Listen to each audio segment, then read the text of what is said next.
Let us start now with a chalice lighting, a virtual chalice lighting.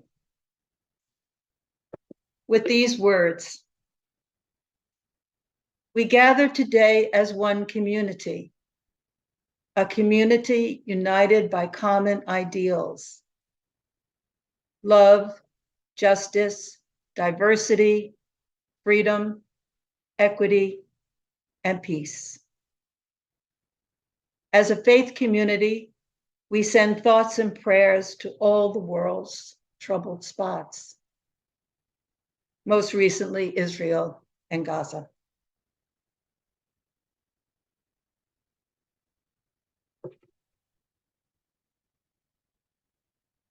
A flame of peace.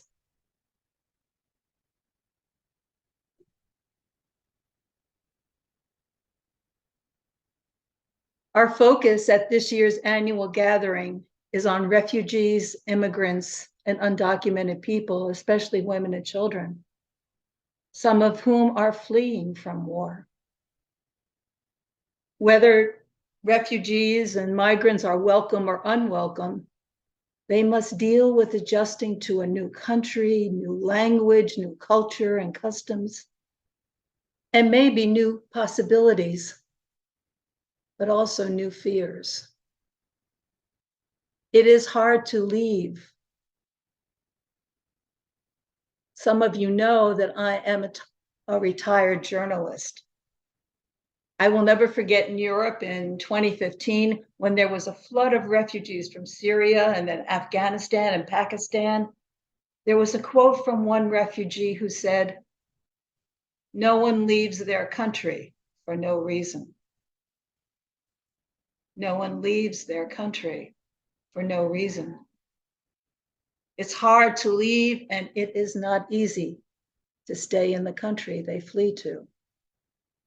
We are fortunate to have with us today two speakers who know firsthand the plight of refugees and migrants and are helping them to find their way in a new land.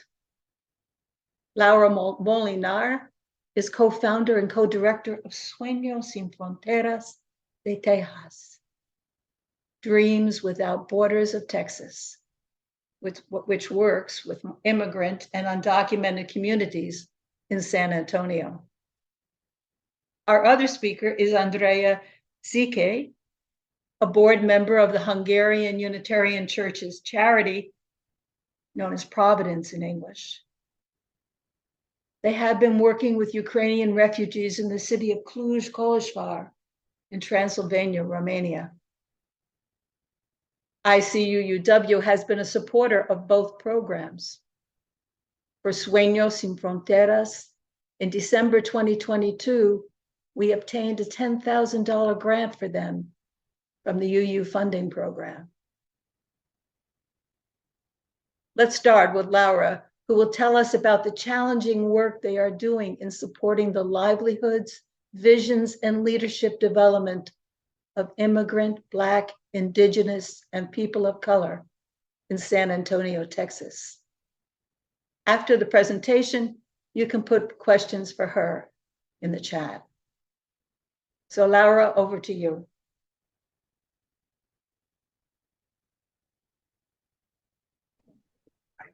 Thank you very much, Beth. Hello, good morning, everyone. It's an honor to be here with you all virtually this morning.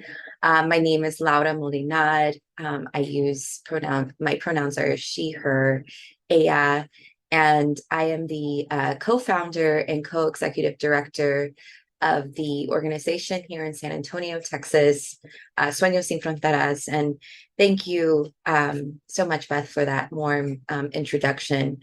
And as Beth said, Sueños sin Fronteras is Spanish for Dreams Without Borders.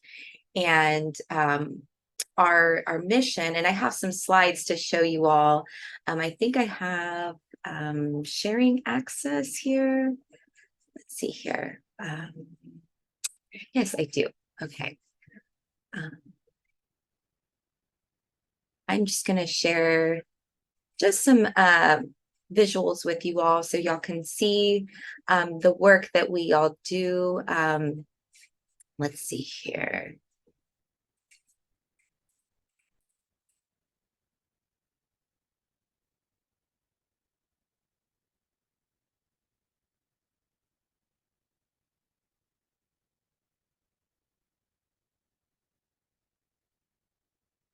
Take y'all's patience. Being too much longer. Okay. Here we go. Let's see. So I prepared a few slides for you all this morning, and mainly it's just so you all can see some of the work that we do here in San Antonio, Texas.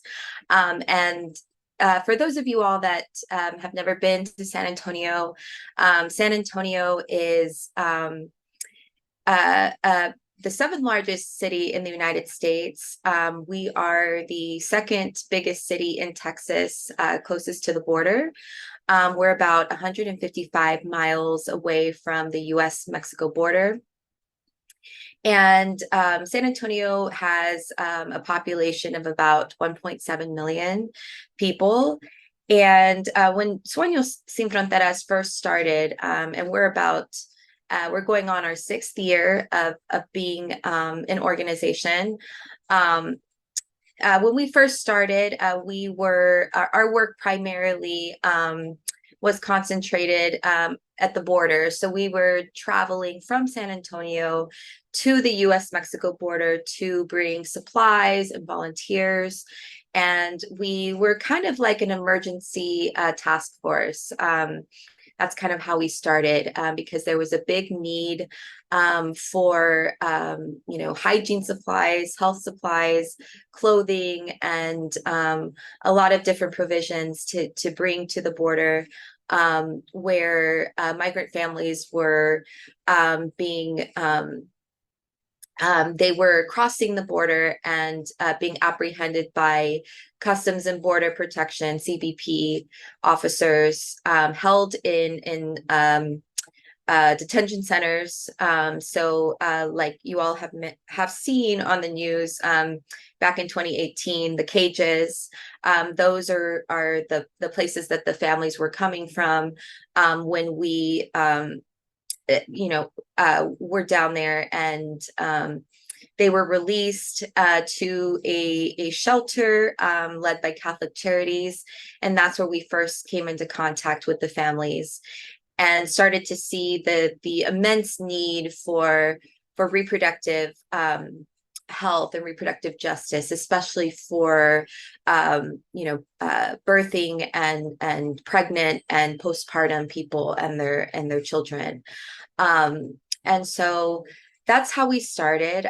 So I'm just gonna kind of go over, Sueños sin Fronteras. We are a woman of color-led collective working at the intersection of reproductive justice. Sorry, my cat. I have a cat and he's attacking my feet right now. The joys of working virtually. We're a woman of color-led collective working at the intersection of reproductive justice and immigrant justice to create positive health and healing outcomes with immigrant, pregnant, and birthing people of color in San Antonio through peer support, knowledge sharing, community resources, and advocacy. And like I said, we started back in 2018 in response to the all of the family separations happening at the US-Mexico border, and seeing the immense need for reproductive health and reproductive justice, especially for immigrant, pregnant, and birthing people. And the reason why I say pregnant and birthing people is, because, we are an inclusive organization that recognizes that women are not, some people don't identify as women, and they might identify as non-binary. And so we want to make sure that we're inclusive of all people that are birthing and pregnant and postpartum, whether they are women or they don't identify as women. But the majority of our community members that we support do identify as women.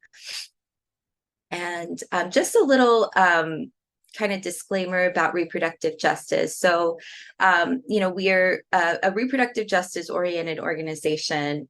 And, what that means is, we see, reproductive justice was founded by a caucus of Black women in the 90s in response to just the need for an intersectional movement that really encapsulated all of the different things that contribute to, ensuring that someone has the right to be a parent, has the right to not be a parent, and the right to raise their families in safe and sustainable environments free from harm. And so we really see reproductive justice as a part of the larger human rights framework. And it's an intersectional movement. So when we say reproductive justice, we also mean language justice, we mean workers' justice, environmental justice, racial justice, food justice, disability justice, immigrant justice, and healing justice. So all of these, we see these intersectional movements part of the larger human rights framework, and we work to create those conditions necessary for our communities to not only survive but thrive in their communities. And so this is just another photo. This is my co-founder, Isabel Cepeda. And Isabel actually works as, she's our co-founder, but she also serves as our perinatal community health worker. So she works directly with the immigrant women and their families that we work with in the community. So she, provides a lot of peer support and helps, a lot of the pregnant women navigate, some of the complexities, just kind of helping them navigate the healthcare system. So, as I had mentioned, Isabel and I founded this organization back in 2018. And over the years, we have really, the organization has really transformed into, something that was originally kind of like an emergency task force going to the border, bringing volunteers and supplies, to a full-fledged organization that's rooted in the San Antonio community. And the reason why we shifted our focus to San Antonio was because there was an influx of immigrant families arriving through, at the border, 155 miles away in Del Rio, and being transported through San Antonio. And so there was a lot of need there. There was a lot of need for temporary shelter and for food and for hygiene items and just for just general health needs. A lot of them were being detained. And so this picture that you see here, this is from an action that we did a few years ago. And that was in front of the detention center that is outside of San Antonio, but that was housing detaining immigrant families with children as young as 3 years old, we call them family prisons, and that's what they are essentially. And so the photo on the bottom of this slide is from an advocacy action that we did in collaboration with some community organizations to voice our opposition to family separations and to family detention and some of the injustices that were happening against immigrants, that have been happening against immigrants in Texas. And so let's see here. I just want to just share a little bit of the work that we have done. We have our work, our programs are very rooted in community. So we have 3 programs that we are focused on right now, and which the generous support of the International Women's Convocation, Unitarian Universalist, IWC, we're very grateful for the support, because they have allowed us, or the funding has allowed us to really expand our support to immigrant women and their families in San Antonio, specifically for our one of our programs, our main programs, which is the Health Advocate Project. And the Health Advocate Project aims to really increase education and empowerment around reproductive and sexual health topics. There's a lot of stigma around talking about these topics, and we see the harms of the stigma combined with the harsh policies that have been implemented by our Texas government against reproductive health and people's bodily autonomy. And so we see that stigma. A lot of the families that we work with, they're very religious. They come from very strict religious upbringings, and talking about these things, especially in Spanish, talking about things like contraception and things like consent and getting tests, preventative care, testing for STIs, different things, sexually transmitted infections, different things like that is very heavily stigmatized. And so, one of our programs, the Health Advocate Project, really aims to really break down that stigma and create community, through convenings, community gatherings, whether they're virtual or in person. And I'll show you a little bit, a few pictures of some of the convenings that we've been able to do, partly from the support of generous support from the Unitarian Universalist IWC group from you all. And so we have the Health Advocate Project, and then we also have the Empowerment Mutual Aid Fund. And our Empowerment Mutual Aid Fund provides direct support to immigrant families in San Antonio. It was launched in 2020 in response to the COVID-19 pandemic, and in response to the lack of public safety nets for immigrant families that were experiencing hardship from the COVID-19 pandemic. And so just a kind of quick aside, in Texas, immigrants don't qualify for hardly anything. If you're an immigrant and you're a pregnant woman, you do qualify for CHIP perinatal, which is a very limited health insurance that only the duration is only lasts as long as the person is pregnant. And so, the reason why we did launch this mutual aid project through the Empowerment Fund was in response to the need for emergency assistance. People were struggling to survive.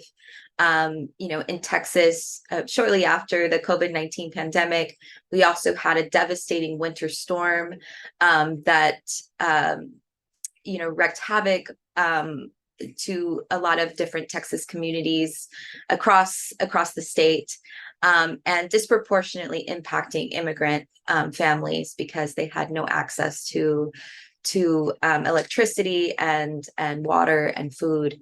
And so the Empowerment Fund has been able to provide $175,000, been able to redistribute $175,000 of mutual aid support. And so what that looked like is, food, being able to provide diapers and wipes to families, and health supplies, being able to help people with their rent, because people were struggling to make rent and were at risk of being evicted. So those are our two main programs, our Empowerment Mutual Aid program and also our Health Advocate Project. And then we have one other program that is more of an internal project, and that's our collective development. So really nurturing our staff. We have a team of four people, and I will show you all a picture of our team here in just a second. This is our team. We are a very small group of women, and that was actually at our co-director. That's our co-director, Mariela Hasso. She recently she had a baby last December. The baby's going to be a year old, and so before, I think that was a week before she gave birth, we were able to have a celebration for her. But just to introduce you to my colleagues that aren't here today, here to the right of me is Mariela Hasso, and she is an immigrant woman, and is one of the leaders of Sueños sin Fronteras. She's a co-executive director. And then to the right of her is Joanna De Leon, and she is our family advocate and project coordinator, and has developed a lot of really beautiful things for the Health Advocate Project. She's developed a lot of beautiful things for the community. And she is also an immigrant, an undocumented woman. And then to the right is our co-founder, as I had mentioned, Isabel Cepeda, who is also an immigrant woman, and who is our perinatal community health worker and works directly with the families in San Antonio. And yeah, just to kind of show you all, I know I've been talking for a really long time, and I want to give you all the opportunity to ask questions. But I just wanted to share a few photos from some of the convenings that we've been able to plan. And like I said, partly, this has been made possible partly from the generous funding from you all. And so we have been able to plan several in-person, we call them convivios. So they're community gatherings where we're able to share knowledge and really kind of operating from the popular education framework, and really emphasizing that the women that we work with are the experts of their own lives. They have the information, they have the education that they need to thrive, and their lived experiences are what fuels this collective. And so bringing them all together and creating spaces where they can share their collective knowledge is really empowering and creates a form of advocacy that we have found extremely powerful and transformative in our community. And so, the way that we set up these events, we have a lot of, we in our culture, in the Latinx culture, food is a big deal. So we, have to have, lots of coffee, lots of good snacks.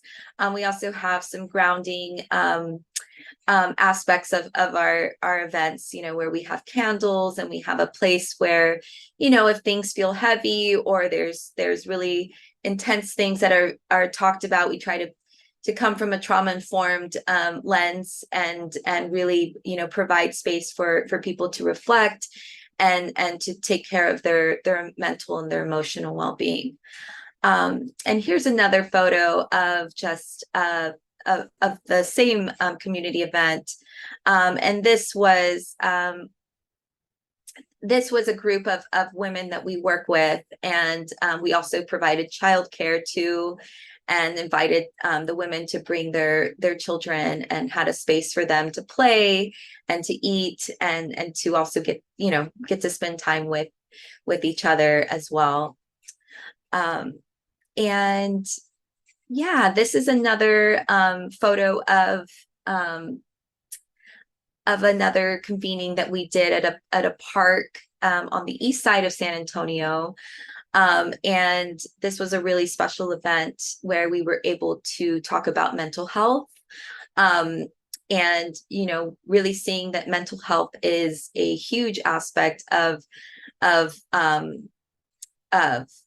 just everyone's well-being, right? And like I said, a lot of these topics are very stigmatized. You know, a lot of people don't have the language or don't really feel comfortable talking about their own mental health, especially in Spanish, right? So, you know, we try to create these spaces, like I said, create these spaces so that, you know, women, the women that we work with can come together and talk about what has been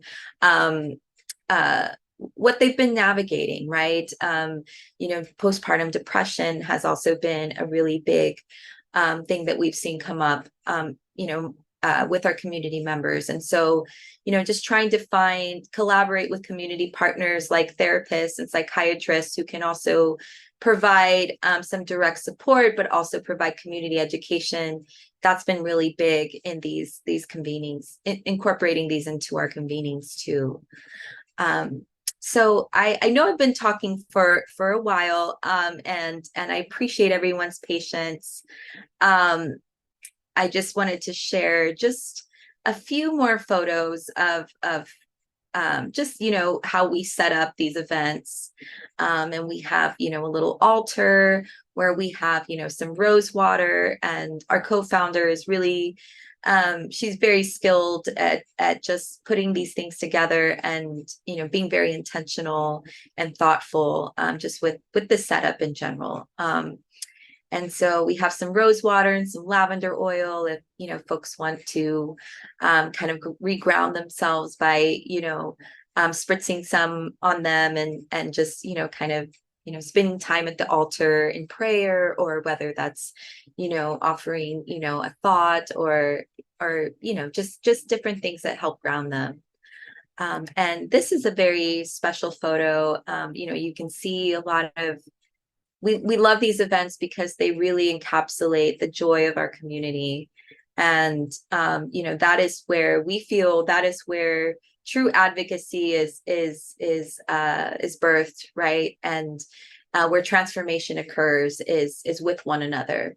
Many of these women have experienced extreme violence and hardship along their journeys, not only along their journeys, but navigating, you know, the systems in the United States, and just trying to survive. And so some of the women that we support and their families, some of them have recently arrived, as recent as, you know, 3 months ago, and then some of them have been living in Texas, you know, undocumented for years. And so there's a wide array of just lengths of time that families have been here. And so there's different experiences, and we're hoping that, you know, with the continued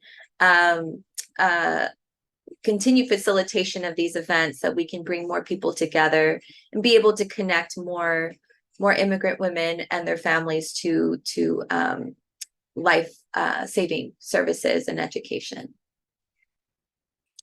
And then I have a slide here that has a little bit more information. I have our Instagram, and also our website is currently under construction right now, but you can visit this website, and that is our kind of makeshift website for right now. You can read more information about us, and also you can see our budget, and we operate from the Open Collective platform, and so we believe in having a transparent budget and for our community members to be able to see how money moves throughout our collective, so that we can create more equitable conditions for each other. So, and then that is our email address. I'm happy to give my direct email as well if you all want to get in contact with me, but I can put that in the chat, and I'm happy to answer any questions that you all might have at this time.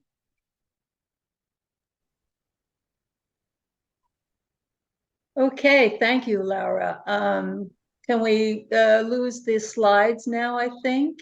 Absolutely. And we can go back to our gallery view.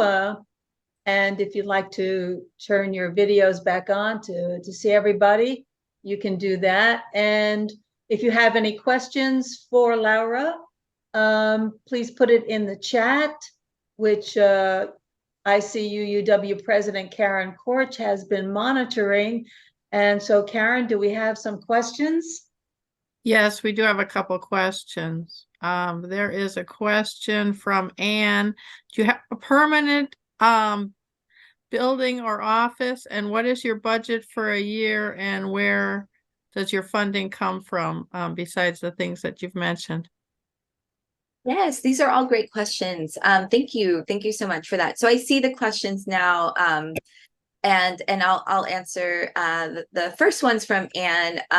So we do not have a permanent building or office. That is one of our goals for the new year, is to be able to obtain grant funding or community funding so that we can be able to have a space, a brick and mortar space.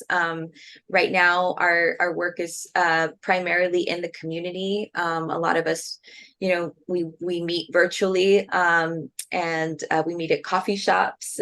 We get creative with where we can meet.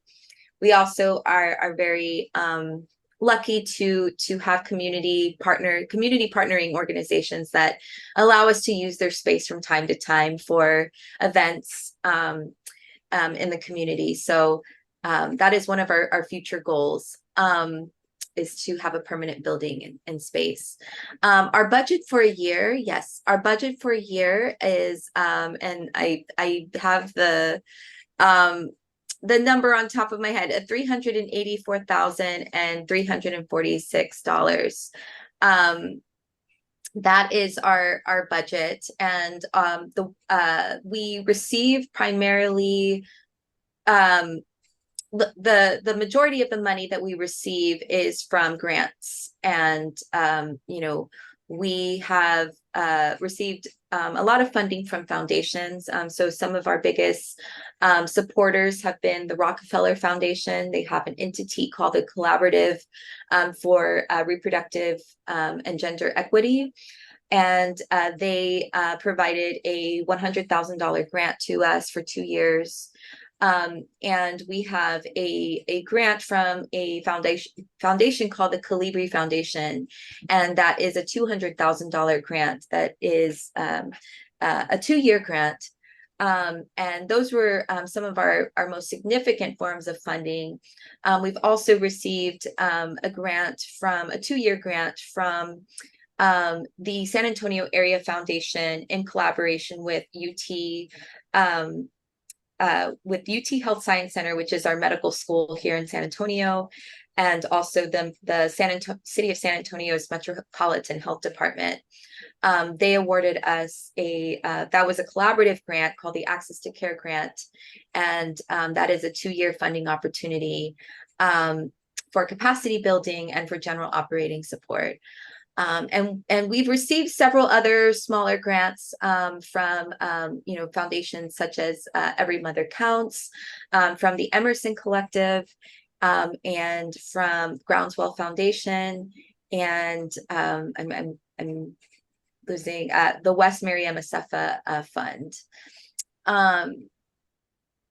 And yeah, I'll go to the next question. So how many women have you served? Age ranges? Yeah, so the amount of women that we're currently supporting right now, and this doesn't include their children, but we're supporting about 41 women at the moment, which might not seem a lot, but I mean, for a collective of four women, and we're a very small collective, we really try to do what we can and be very intentional with the care that we provide and not overextending ourselves. And so we currently support about 41 families right now. But I think in the span of since we've been a collective, I mean, we've supported over 1,000, more than 1,000 families, over the course of 5 years that we've been a collective. And that's not including their children. So thousands of immigrants that have passed through Texas have received our support. And age ranges, age ranges, you know, we have kind of tailored our criteria, you know, for offering support to strictly women that are pregnant, birthing, or postpartum, up to 3 years postpartum. And so, and then their children as well. And so their children 0 to 18 years. But the women have, their ages have ranged from, you know, anywhere to, you know, we've supported some teen parents as well. And so, you know, some of the women are as young as 15, and some of them are, you know, are into their 40s. So that's kind of what the range looks like for right now. And it's always changing. And then to Margaret's question, are there ways for more established undocumented women to help more recently arrived people in your programs? That is a great question, Margaret. So that is one of our goals. So we really want to build our capacity so that we can be able to capacitate the women that we've been working with so that they can be able to become community health workers, or to, you know, to help you know, other recently arrived immigrants, and also earn income, you know, for their families as well. So that is one of our biggest goals. We are proud to say that we are a collective that is led by immigrant women. Of course, I am several generations removed. I am not an immigrant woman myself, but the collective itself is majority immigrant women, and led by immigrant women. And so we really have seen, we've really invested in professional development opportunities for them to increase their skills, to be able to do this work. And we're hoping that we can be able to incorporate more trainings and more opportunities for undocumented women to be able to capacitate themselves so that they can in turn support recently arrived immigrant women. So we're on that path. We just, you know, it takes time, but that is one of our biggest goals to be able to do. Thank you, Laura. Thank you, Laura. I think we'll need to wrap it up there, folks. Sure. So we can move on to our next speaker. Thank you so much for sharing the wonderful work that you're doing. Thank you. Absolutely. Thank you. Okay, everyone. So now let's turn to Europe.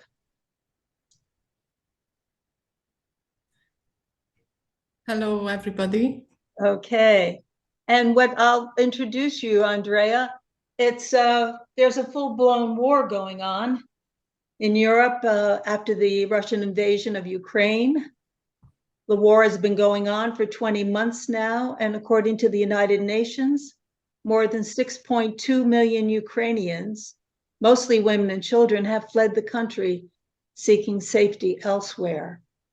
Nearly 85,000 are living in neighboring Romania. Many have been welcomed and cared for by members of the Hungarian Unitarian Church and its charity Providence.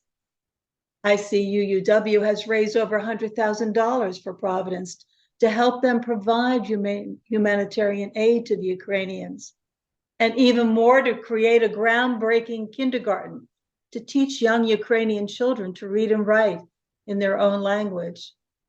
So let's hear now from Andrea about this tremendous humanitarian effort. Greetings to everybody. I hope you can see my screen and you can hear my Eastern European accent very well. Yes, we can. Warm greetings from Cluj, or as we like to call it, Kolozsvár in Hungarian. As you might know, and I really hope some of you have visited us, and if you haven't, I hope we will be able to welcome you soon in this part of the world. Really the cradle of the Unitarian religion. And the photo that I'm showing to you right now is one of the very first Unitarian churches from the 18th century.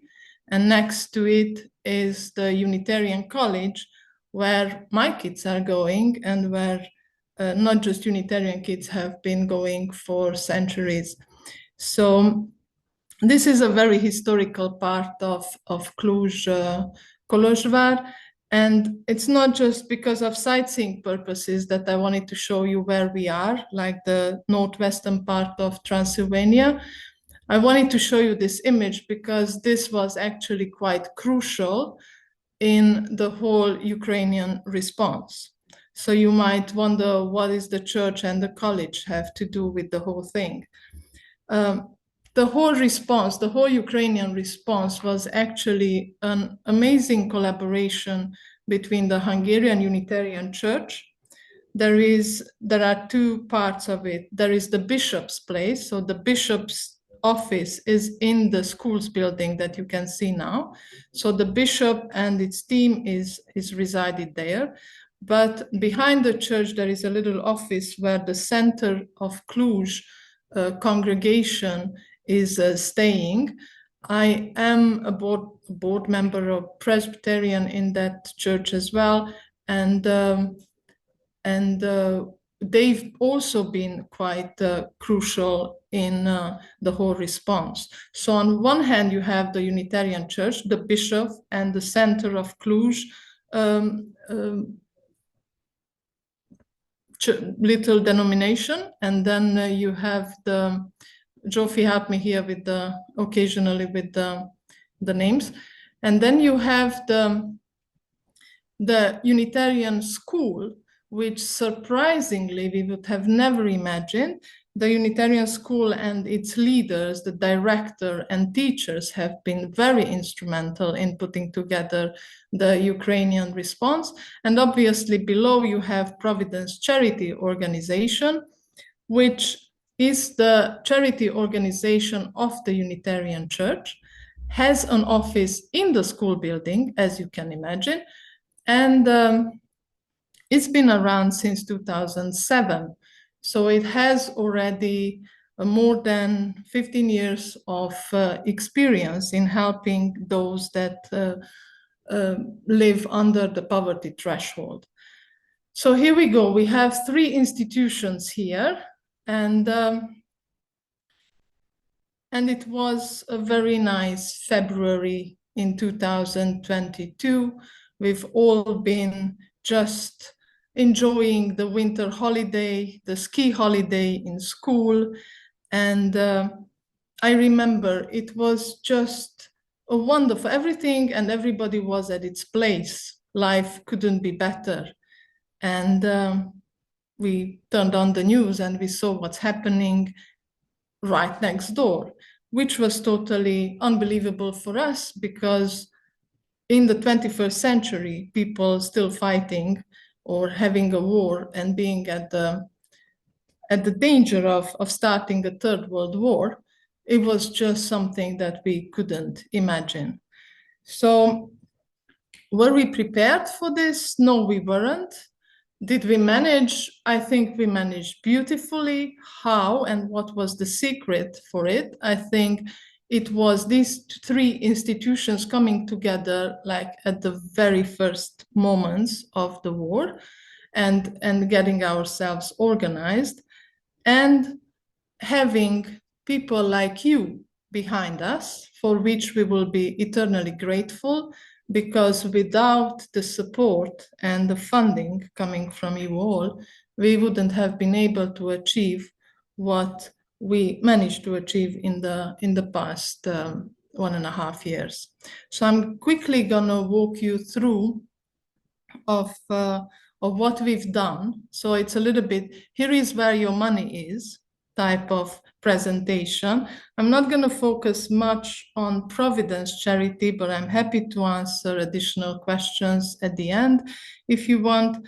About myself, only that I've been a humanitarian aid worker for 20 years. I worked in Afghanistan, Iran, Pakistan, and I lived for 7 years in Cyprus, in the regional office of a renowned international Christian humanitarian organization. And my job was to travel around in 10 countries and do trainings on emergency responses. So when I came back in 2015 to the country, to Romania, because my children reached school age, and Hungarian language is so impossible that unless you start studying it from the very beginning, you will never be able to speak it. So I realized if I want my children to grow up as Hungarians, they need to start school at home in Romania, in our school. So we came back in 2015. I already knew Providence Charity from before my travels. I contacted them, and I've been a board member, and we've been working closely. So it was really great that I'm also part of the Hungarian Unitarian Church in so many ways, and I'm also part of Providence Charity, so I kind of oversee it. Why I'm a volunteer in all of this. I have my normal 9-to-5 human resources job at an IT company in Cluj, Kolozsvár. Just briefly about me. So going back to a nice winter morning when we suddenly heard what's happening, and we couldn't really realize how big is this going to be and how many people are going to start flooding towards our country. At the beginning, what we did, we put up a call for donations, because obviously that's what you do. You know that you will have to help. So we put up a call for donations, both internally and externally. And then we sent somebody at the border, the northern borders, to see who's coming, what are the needs there. What we found out is there were a lot of women coming with children. First came the really wealthy ones, and it was a very awkward situation when there were lots of organizations trying to help people that were coming with the latest cars, you know, the most modern cars. You could see that they are very wealthy. So to go with oil and sugar and try to give it to them forcefully that, yes, you are a refugee and you need it, that made absolutely no sense. So we saw that a lot of organizations were there, tapping on each other's toes, helping in the most inefficient ways. And we said, no, we will skip the first phase, too many people there, not spending money wisely. We are still in the process of collecting money, so we're going to be very careful on how we are spending money. Soon we realized that a lot of women are coming. Once they cross the border, they want to go towards Western Europe. They don't want to stay in Romania, but they are single women, and random men were taking them into their cars with the promise of taking them abroad or taking them to an accommodation place. And that was an issue, and there were issues with that and unfortunate events happening. So what we realized immediately, to protect women and children at the very first case, is to get them in buses and get them towards Western Europe, towards their destination as soon as possible, so they are somehow sheltered from all the dangers that they have to face in the transit period, make the transit period faster. So that was one of our first reactions and one of the first things that we did to help. After that, people started coming through Cluj, not just at the border, but through Cluj, and a lot of people, all the trains were full, absolutely full with refugees. So there was an organization called Warm Meal Organization that has been functioning before for the homeless in Romania. So they moved to the railway station and started providing a warm meal to refugees that were coming and they needed to change trains, or we just gave food packages up in the train. In the top right corner, you see us with trolleys and food. It's how we gave food up on the train. We gave them through the windows. We gave them food. So while they were traveling to Hungary and Austria, they would still have something to eat. The rest of the images, what you see, are people that had to stay for a couple of hours or even days in Cluj to wait for connections. And the government, the police, actually, the railway police, organized these shelters for them. So we were supporting the warm meal organization either by bringing food ourselves. You see on the left side, you see my colleague taking food out of the truck and bringing it to the railway station, or on the bottom right, you see my back. It's actually me there. We've been serving warm meal to refugees, coffee, tea, soup, something that would warm them up. It was still February, so it was great. Incredible, unbelievable experiences here. I won't be able to talk about them without crying, even after 1.5 years. When you see a woman that gave birth 2 weeks before, and you go to her and you say, give me your child so you can go to the bathroom, it just breaks you. That's the truth. Because when I gave birth, after 2 weeks, I wasn't even able to walk, not to get on a 15, 20 hours long train rides. We saw everything that you can imagine, from animals like guinea pigs on the leash to little children in a plastic bag that you would put your grocery in, because the mother had 4 children and she just didn't know how to hold the little ones. So the only thing she could figure out was, let me put this one into a bag. We thought it's a little animal or something. And when it moved and we looked in it, it was a child. So it was unbelievable. It affected all of us. We supported them, but this was the very first wave. The very rich ones have left with their fancy cars. These were people that were coming with whatever they could hold in their 2 hands. So this was one amazing experience. The school, as I mentioned, what they did, they answered the call of 8 refugee people. You see in the middle, you see an old couple, they came.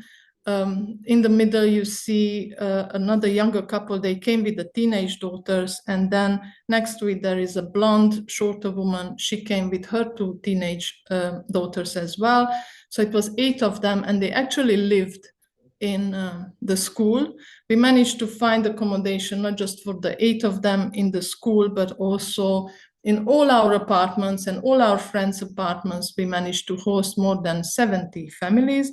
And when you're hosting them, you're not just giving them accommodation and food, you take all their problems, from the doctors to administrative things, to name it, to going to emergencies because one broke her leg, the other one needed for something else, medical treatment. So you kind of take them with everything.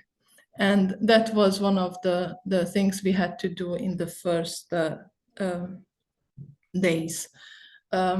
We started the 8 shipments. The 8 shipments have continued all throughout the 1.5 years.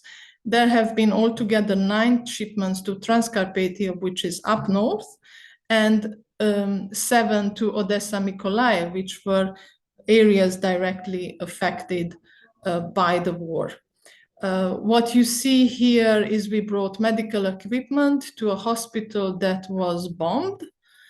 And you see what remained of the hospital. We helped them quite a lot with trying to have everything so that they can still function in the basement, in conditions when there was no electricity, no water, no nothing, but with equipment from us and generators and everything, they are now in a lot safer position to cater for staff. They are also a meeting point for people from Kherson. You might have heard about the dam that was exploded. So there are a lot of people that are taken care of in this hospital, not just from Odessa and Mykolaiv, but all the surroundings as well. One of the first things that we did, and everybody congratulated us and they were really proud of us, was the kindergarten. It was actually one of the first ones in Cluj. we had our regular meetings with the church and the school representatives and the Providence representative. And in one of the meetings, I said, oh, I just saw an announcement that kindergarten teacher was looking for a job. Why don't we do a kindergarten group? And I was surprised when our priest looked at me in Norby and said, yeah, why don't we? So we actually did it really quickly. And we were lucky because we had a nursery and we could separate a room that was dedicated anyway for children's activities. So there was no issue in reorganizing it and getting children. This was incredibly, incredibly important for children because of their mental health. I mean, these children have been dragged in the middle of the night through a tedious 15, 20-hour train or drive trip. And for them, everything was chaotic. They kind of took on everything their mothers have felt, who were scared and traumatized. And they needed a place to have some sense of calmness and normalcy and play, and life is good and life is safe, and we get a warm meal and everything is okay, at least for those hours that we are there. So this was one of the first things. The kindergarten has been going on since March, which was very beginning of the war, till June this year. And now children are encouraged by the government to attend Romanian kindergartens because that would help their integration in Romanian society. So we stopped our kindergarten services only now in June. What we also did was to care for the children and their mothers' mental health. And we organized lots of after-school activities. We took them to Adrenaline Park, and it was a lot of fun. We had urban camp for them during the Hungarian schools' holidays, like Easter holiday. They could go to an urban camp. They had dance classes. They went on trips. They had a one-week summer camp. So we formed around us a Ukrainian community with children of all ages, lots of mothers whom we knew already by name, and they were also good friends of us. And a lot of these activities, from the aid shipments to the summer camp to the kindergarten, they've all been led by refugees because they needed the jobs, and for their mental health, it was actually quite important to feel useful, to feel that they are doing something, to earn some money so that they can take care of their children. So we've spent quite a bit of time and energy on creating this safe environment for children. And finally, one of the other very big success is the elementary class. I have a child who was affected by COVID. He had to start school during COVID. I knew how difficult it was for him to learn how to read and write online. I mean, this is the moment when you're the most vulnerable. You really have someone to hold your hand and show you how to write and teach you the letters and the numbers and some basics. So they've been affected by COVID, and now these children were affected by the war. So they are losing years, and they still continue to lose years of their lives because they are missing school. They are a lost generation. They are missing out on school, especially small children. The smaller you are, the harder it is for you to catch up in online classes or online school. So for this reason, we immediately realized, and it was signaled by one of our refugee ladies, Lena, the shorter blonde woman that you saw previously. When the Hungarian children went on summer holiday, we borrowed the classroom in the school, and we organized an elementary class for the summer. It was such a success that in September we had to move it. We had to give back the classroom to the Hungarian school, but we found another place and we continued, and this elementary class still continues. We've been just starting a new school year. And what has been amazing, these children are not for 1 second behind of what their peers in Ukraine were studying. till now. So if they have to go back, their transition back in their school system would be seamless, because we use their own manuals, we use their own teachers, we use their own school curricula. The only change now is that the Romanian government has changed strategy. The Romanian government, to be honest, has been absolutely amazing in making wrong decisions all through this 1.5 years. If you can mess it up, they did it. They found a way to mess it up all through the way. So all the money that was supposed to go to the refugees, a lot of it went to actually Romanian people that were hosting them in their houses. So they were earning 4 times more than they would normally earn if they just rented out their apartment to a Romanian family. So it became a good business to rent or to host Ukrainian families. Then, of course, money was disappearing. So there was also stealing and corruption, because why not? After all, that's also a possibility. Let's try that. And now they made the brilliant decision, and this is really my closing idea. They made the brilliant decision to integrate everybody. Should I say no, everybody wants to be integrated. Most of them want to go home the moment they can, because they don't want to live away from their home. It wasn't emigration by choice.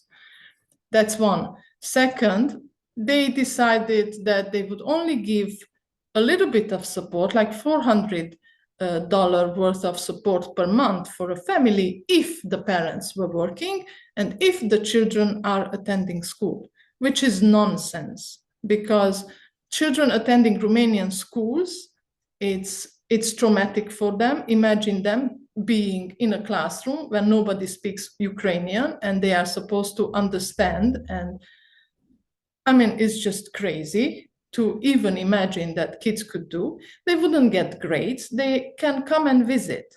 So they go visit, but they don't get grades. They don't get certification at the end of the year. So it was yet another year lost for them.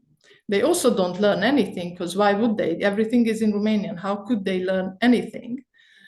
So they can go to gym classes and English classes, the best, but the rest they won't understand.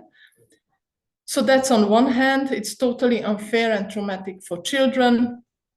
On the other hand, mother with 3 children, 4 children, try working, try getting a job. You don't speak the language, and you also need to take care of 4 children. And if you might get a job as a cleaner or something, because obviously we are not talking about high-level jobs.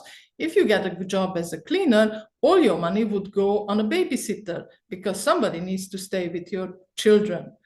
So it's just crazy what's going on right now. It's very frustrating. Luckily, they are very resourceful. Many of them manage to work online and not need of the support from the government. Somehow very, very modest, but they manage to survive.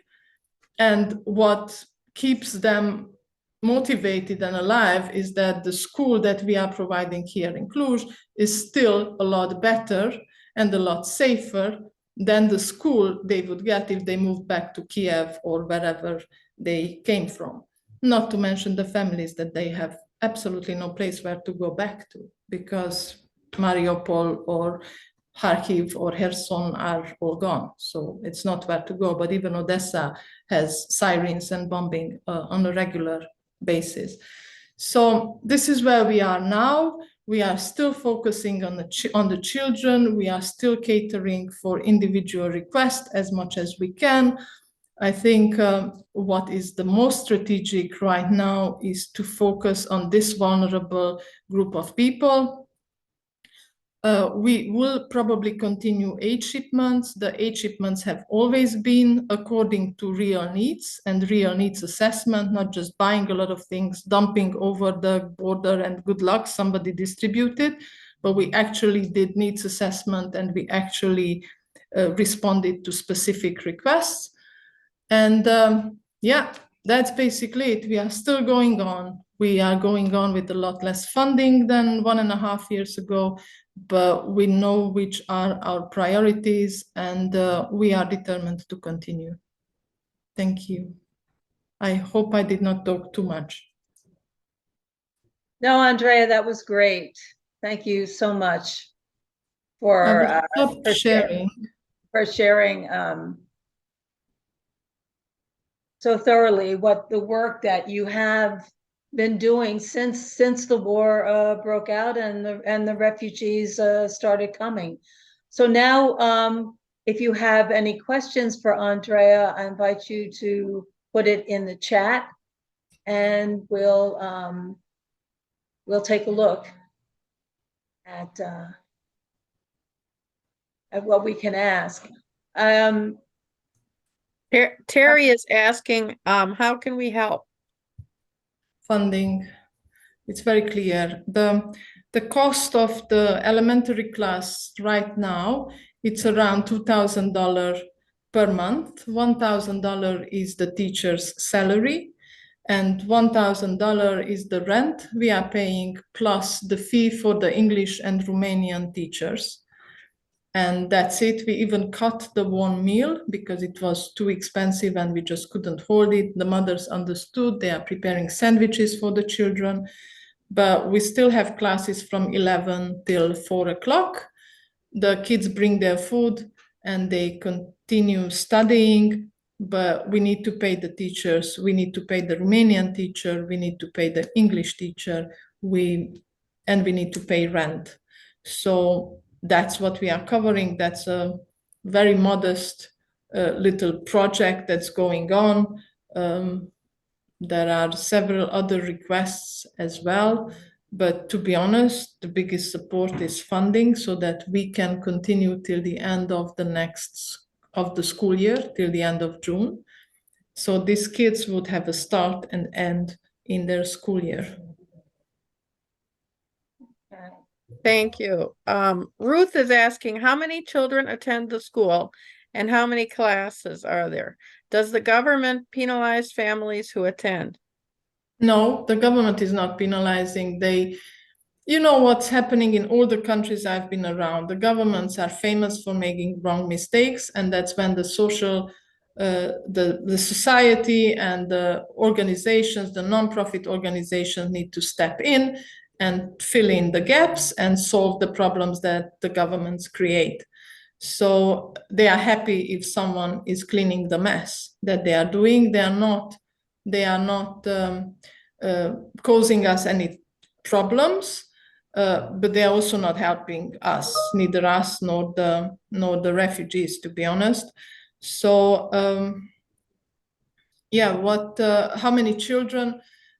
We normally have around 20 children. Right now, the number is a bit lower because we just started and people are still trying to figure out how is it working with kids going to Romanian school and then coming to after-school classes. The number is going to grow up once they understand that kids are actually learning in our elementary class something. They learn Ukrainian language, reading and writing, which they cannot learn anywhere in Cluj right now. That they are learning English, which helps them with the school. They are learning Romanian, which helps them with the school. They are learning maths according to the Ukrainian and Romanian curricula together. Luckily, at this age, kids pretty much learn exactly the same thing, how to add and divide and, some very basics arithmetic. So that's great. They also have, in our school, they also have arts classes, which is very important from another reason. There are Romanian children in arts classes, and then they are joined by the Ukrainian children. So it kind of becomes like getting to know each other and learning Romanian in an informal way, not forcefully, but making friends and socializing with Romanian children. And that's a different and probably more effective way than standing in a class where everybody speaks Romanian and you don't understand anything and you feel like an outcast. So currently we have, I think, 14 children, and we know we will grow to 20 or 25. We know that we cannot, under any circumstance, we don't have the space for a group bigger than 22 or 25. We won't be able to do it. So our target is to grow to 20, max 22, and that's really it. And I'm sorry, did I miss any other part of the question? There's another question there. Do they also get Hungarian language No. At this, no, I don't think we need to torture them with the third absolutely impossible language. So no, for their integration, if they have to stay long-term in Romania, Romanian language is more strategic for them to learn. If they don't need to stay, then they learned English and Ukrainian. And if they know Romanian, it doesn't hurt. It's a Latin language. It helps you learn other Latin languages as well. So it's not a problem for them coming from a Slavic language family. So that's no, we are not going to torture anyone with Hungarian language. But as Hungarians, we do empathize and understand how is it when you have to live in a community that speaks another language, and you're expected to speak and understand as if it was your native language, and to study it as if it was your native language, because that's what my children are facing as a minority in Romania. Like, I'm spending 2 hours every day with my son to do Romanian homework. Yeah, so it's very difficult. My parents sent me to Romanian kindergarten so that I would learn Romanian faster. I did not learn Romanian faster, but I did get a lot of psychological wounds as a result. So I totally empathize with children when they are sent to a foreign community and children are laughing at them, or they are just look at him as like, oh, you don't speak our language, you're an outcast. So yeah, that's what we are trying to support, to make sure that they are protected and shielded from these experiences. I have a quick question for you, Andrea. As you clearly stated, these refugees did not leave by choice, but out of necessity. And now we are, 20 months of war. The war continues. I'm wondering, how do you find their morale? How do I? Well, how is their morale, the morale of the refugees? The war is dragging on. You know how amazing people are in situations of need. I mean, I couldn't believe the strength these mothers had. And it's like, how can you manage? And they look at me, we don't have a choice. We have to be strong for our children. And we want to make the best of this situation. And while many of them are still worried about their husbands, a lot of them manage to bring the husbands by paying a lot of fees at the border. And they manage somehow to get their families together, which is still not happening much. At least they don't need to worry about them. But on the other hand, they still cannot find jobs. So they are taking it one day at a time. They are very optimistic that this is going to end. We kind of have been planning with them on a 3-month basis. Like, okay, the war is going to end by the end of the year. And after, okay, another 3 months. Fine, by summer is over. So we kept going every 3 months. That's why our response was kind of like on a 3-month basis, because we have to be adaptable to the needs. And we take small steps and be very agile in terms of what the government or the community throws us, and then we need to quickly respond. Having funds help us be agile, because if we go this direction, if everybody needs to go home, then we will help them go. We have the funding to help them go home and to settle at home.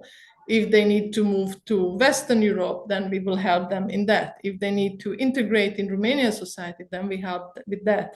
So we're just watching how the international political situation is developing, and we jump on it so that we carry them along. They are optimistic. They are incredibly strong. I don't know what's your image of Russian women, but boy, they are strong. Well, that's great to hear. Well, thank you so much, Andrea, for sharing all of that with us. I'm going to turn it over for a few minutes to our president, our ICUUW president, Karen, who has a few words to share with us. Karen? So I just want to say hi and tell you about our upcoming Faithify, which will be to raise funds for scholarships for young adults for our convocation in Transylvania in 2024. Next fall in Transylvania, we will be having our convocation, and I hope that many of you can join us. If you haven't been to Transylvania, it will be hopefully be a very moving experience for you to meet the people and to meet all of us, to come together in person. Save the date, September 5th to the 8th, 2024. 1 second.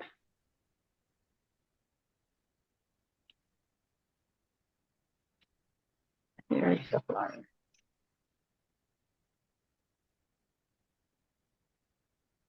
And we hope that you can put this date on your calendars and make an effort to come to Kolozsvár next year.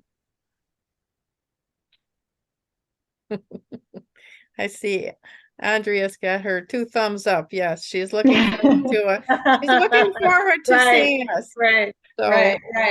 So yeah. Actually, Andrea and I talked a little bit about this just last week. I'm still in I'm in Kolozsvár, Cluj through the end of October, and so we met just this past on Friday, and we had a little bit of a chat, and we talked about inviting some of the Ukrainian women to come to the 4th convocation, and maybe even they could. And Andrea can talk about this more than I can. To have maybe a children's choir, they can prepare songs, they can prepare a little cultural show for us. Andrea, I don't know if you want to chime in here about this. Oh yeah. So the initial 8, the refugees that I showed you that were hosted in the school initially, they were all teachers. So one of the teachers started the elementary school. The other one is the judo teacher. He was leading our aid shipments. And the third one is a music teacher, is a canto teacher actually.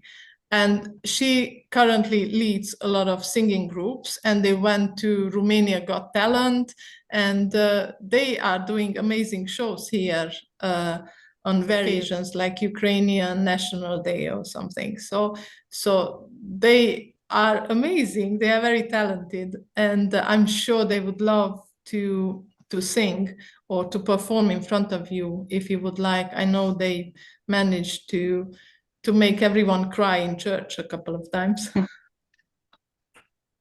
I bet. So yes, our 4th convo is next year in September, and next month, not next month, starting next week, we'll be launching a Faithify campaign to raise scholarships to pay for some young women from around the world to come to the 4th convo. We want very much our work to be intergenerational, and so we want to help some young women to be able to come and participate in our convo. So all of you around America and in Europe, I hope you'll all get there in person, because it's going to be great. We'll have a great program of speakers and workshops, and You can keep up with the latest news on our website, and we'll be keeping you informed of developments about our convo as we continue. So now I'd like to hand it over to Reverend Carol Houston in New York, who has a further announcement, and then she will close out our session here today. Thank you, Beth.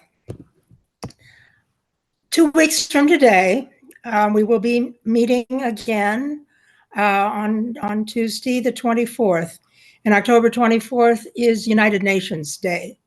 And we are going to use that time to celebrate the UN, to perhaps learn a bit more about it, and to figure out how the UN is working for us in the current world, and also how the UN has worked with Unitarians and Unitarian Universalists in its history.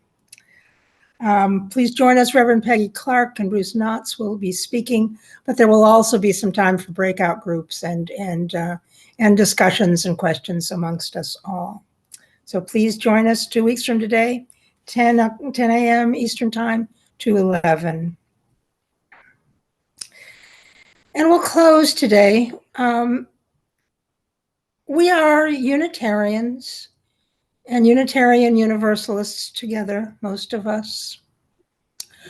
Our Universalist heritage tells us, taught originally, that there would be no hell for people, that there would be universal salvation, everyone would be in heaven after death, and no one would go to hell. We don't teach that as strongly now in the current workings of Unitarian Universalism. But I think what we do want to think about and talk about and recognize is that there should be no hell on earth for anyone. That it should be as close to heaven as it can be, and that should be for all. And only if all can be saved, can be healed, can be given life, liberty, and justice, then we will be doing what we want to do, what we must do as human beings on this earth. And so the chalice was lit virtually as we began. It is extinguished, perhaps, but it remains lighted in our hearts with this goal that we all share to make sure that all will have a better future and that we will be together as one. So be it. Hope to see you in 2 weeks, and invite others in your congregation who might want to think about the UN as well. We'll be together again soon. Thank you all. Take care. Thank you, Carol, and special thanks again to Andrea and Laura for such wonderful presentations. Thank you so much. It's a wonderful presentation. And thanks, Beth and Carol, too.